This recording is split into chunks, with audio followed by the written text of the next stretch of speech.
Doctor Babasaheb आंबेडकरांनी लहानपणापासून जन्मापासून संघर्ष केला। संघर्ष कसा करायचा आणि त्या संघर्षाला कसं रिझल्ट मिळतात हे बाबासाहेब आंबेडकरांशिवाय इतर कोणाचं आपण चांगलं उदाहरण देऊ शकत नाही। ते अतिशय गरीब कुटुंबात जन्माला आले, शिक्षणापासून वंचित असा तो काळ होता, तो समाज होता। समाजामध्ये जातीय भेद, जातीय तेढ होतं आणि त्यामधून त्यांनी शिक्षण घेतलं। त्या शिक्षणामध्ये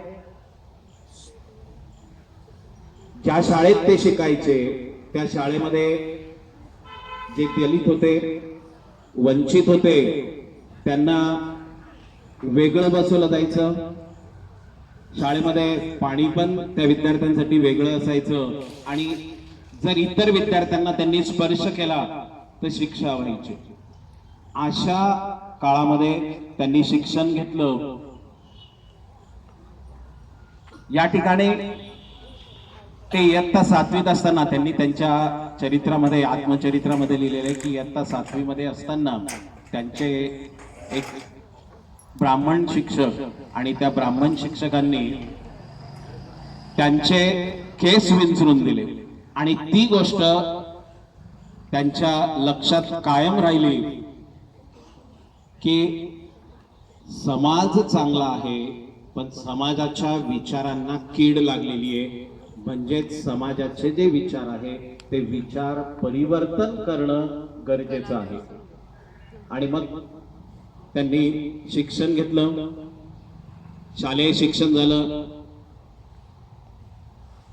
कॉलेजचं शिक्षण घेतलं आणि त्यानंतर त्यांना स्कॉलरशिप मिळून ते अमेरिकेत शिकायला गेले आणि अमेरिकेत शिकलं। त्या ठिकाणचं शिक्षण त्यांनी बघितलं, अमेरिकेतलं वातावरण बघितलं त्या काळातलं आणि त्या काळात अमेरिकेतलं मुक्त शिक्षण त्यांनी बघितलं आणि त्यांना लक्षात आलं की आपला देश किती मागासलेला आहे, आपला देश किती बंदिस्त आहे आणि आपल्या देशातील लोकांच्या विचारांना किती कीड लागलेली आणि त्याच्यापासून आपल्याला या सर्व लोकांना, भारतीयांना याच्यातून आपल्याला मुक्त करायचं। आणि मग त्यांनी इकॉनॉमिक्स या विषयामध्ये, अर्थशास्त्र विषयामध्ये विशेष प्रावीण्य मिळवलं। त्यांनी त्याच्यामध्ये PhD घेतली, त्यानंतर दुसऱ्या विषयात त्यांनी मिळवली आणि जेव्हा पुन्हा ते भारतात आले आणि भारतात आल्यानंतर त्यांनी एकच ध्यास ठेवला की हे जे जातीय तेढ आहे, जातीभेद आहे, तो जातीय भेद समूळ नष्ट करायचा आणि त्या अनुषंगाने त्यांनी कार्य केलं।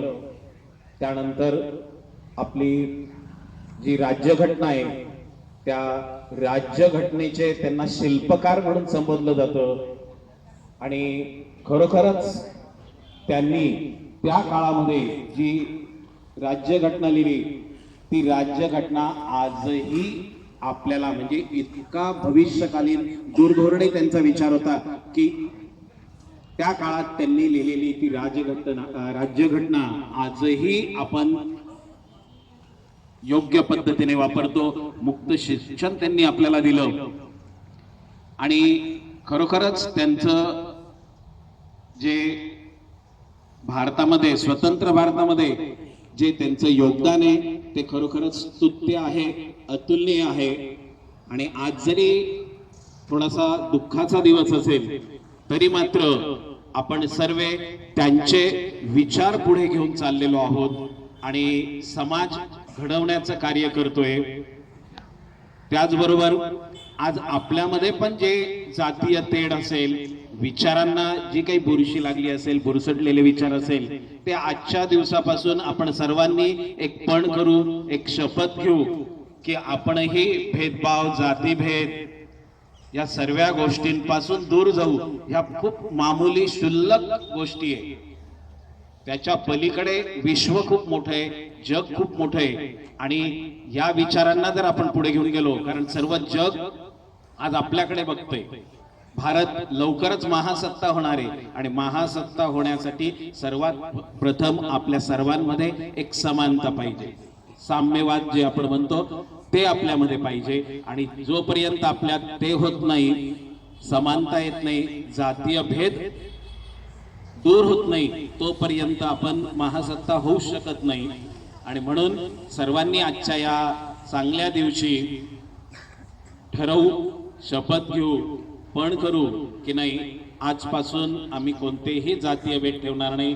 जीवनात कोणतंही मोठं, कितीही मोठं संकट आलं तरी त्या संकटाला घाबरणार नाही, संकटापासून दूर पळणार नाही. जो काही संघर्ष असेल आम्ही करू, लढू, फेस करू आणि आपला देश पुढे घेऊन जाऊ. धन्यवाद.